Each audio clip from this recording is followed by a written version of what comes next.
Je suis Cédric Caprice, je suis originaire de région parisienne. Je vis au Pays Basque depuis une quinzaine d'années aujourd'hui. Voilà. Je suis alors designer de formation. J'ai 20 ans de design derrière moi et depuis un an, j'ai basculé en fait du côté conception numérique. Donc je ne fais plus de design à proprement parler. Je travaille avec des designers et des ingénieurs et je mets en forme les produits que des designers et des ingénieurs conçoivent. Je les mets en forme en 3D. J'ai décidé en fait d'être designer. À l'origine, j'ai toujours souhaité être concepteur. J'ai toujours voulu concevoir des produits. Et j'avais même un rêve quand j'étais jeune, c'était de devenir pilote de ligne, comme beaucoup de jeunes hommes. Et malheureusement, j'ai pas pu assouvir ce rêve à cause de mes yeux. Je suis daltonien, myope, donc impossible de devenir pilote. Du coup, je me suis rabattu sur est-ce que je ne deviendrais pas finalement concepteur d'avion. Donc, j'ai pensé à devenir ingénieur en aéronautique. J'ai voulu intégrer des cursus comme des écoles assez connues qu'on peut encore entendre de nos jours, l'ESTACA ou ce genre d'enseignement supérieur pour ingénieurs. Donc j'ai souhaité m'orienter vers ça. J'y suis passé pas par la voie prépa maths sup maths spé, mais je l'ai plutôt décidé d'entrer par une voie un peu secondaire, par un DUT de génie mécanique et productique, qui était une voie possible pour intégrer une école de ce type. Je suis allé jusqu'au bout de mon DUT et j'ai commencé à passer des concours d'école ingénieur et je ne suis pas un bon en maths, je ne suis pas bon en sciences et malheureusement j'ai été refoulé. Donc c'est marrant, on peut se dire que je suis arrivé vers le design parce que j'ai pas réussi à assouvir certains rêves. Mais finalement, ça m'a ouvert énormément l'esprit de me dire qu'il n'y a pas forcément que de la conception pure, technique, il y a aussi de la conception un peu plus artistique, très orientée sur les usages, sur les identités, sur l'étude de la société et concevoir des produits d'une façon un peu différente comme un designer peut le faire. Ça m'a finalement donné envie d'aller plus loin et j'ai franchi le pas. Donc après une mise à niveau artistique, donc une MANA, anciennement préparation artistique classique, ça, je l'ai fait il y a à peu près une vingtaine d'années. Et je suis entré dans une école de design très naturellement, qui s'appelle Strat, qui forme au métier de design généraliste et au métier de designer automobile. Et de fil en aiguille, je me suis rendu compte que le design automobile était très tourné autour du style et que j'avais pas forcément envie d'aller jusque-là, décider de la carrosserie, faire de la ligne. Finalement, ça m'a pas trop intéressé. Et finalement, la démarche de designer industriel sur du produit de grande consommation, ça a été finalement un des buts que j'ai visé en finissant mes études. Donc je suis devenu, à l'issue de ces 5 ans d'études, designer industriel de produits.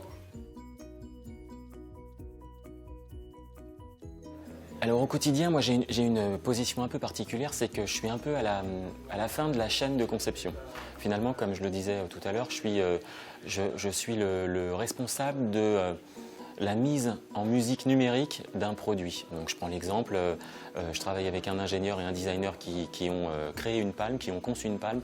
Moi je vais devoir la concevoir de façon satisfaisante d'un point de vue mécanique, industriel, m'intéresser énormément à tout ce qui va être injection, des choses un peu complexes qui sortent complètement de ce que peut faire un designer, mais finalement, moi j'ai choisi d'orienter ma carrière vers ce type de finalité parce que je suis quelqu'un qui est assez, d'ailleurs je viens de le dire, je suis assez final dans l'action.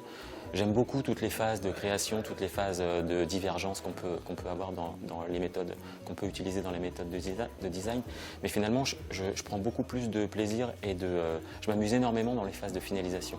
Donc résoudre les derniers problèmes, trouver le meilleur moyen de pouvoir sortir une pièce convenablement d'une presse à injecter, travailler en équipe avec des designers, des ingénieurs. Donc finalement, j'étais plutôt dans une posture pendant 20 ans où j'étais concepteur, entre guillemets, principal à l'origine de l'idée et finalement maintenant je me mets à finaliser les idées et les concepts des autres.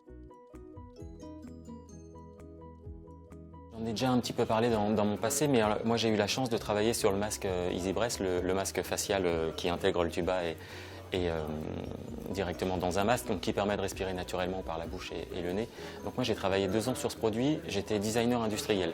Donc j'étais très en lien avec des ingénieurs, j'étais très en lien avec un sous-traitant italien avec lequel Decathlon travaillait à l'époque. Et finalement ce produit-là, il m'a montré pas l'envers du décor, mais en tout cas un décor différent dans lequel je pourrais finalement être acteur. Et je me suis dit, waouh, j'aimerais bien aller jusqu'à la maîtrise de mes formes, la maîtrise d'un point de vue industriel de ce que je dessine.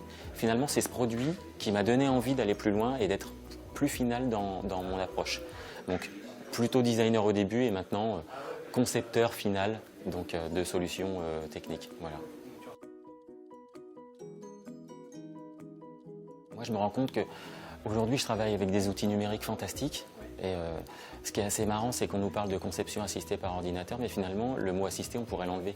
C'est toujours l'humain qui conçoit. Ok, je suis aidé avec une souris, j'ai en face de moi un écran avec des formules et je choisis des fonctions pour concevoir des pièces en 3D. Et finalement, je me dis, waouh, ce que j'aimerais dans le futur, alors peut-être m'orienter plus vers l'outil de conception et peut-être me dire qu'un concepteur comme moi, il peut peut-être aussi devenir concepteur de solutions pour les concepteurs. Donc ce serait peut-être, je ne sais pas si je suis clair, ouais.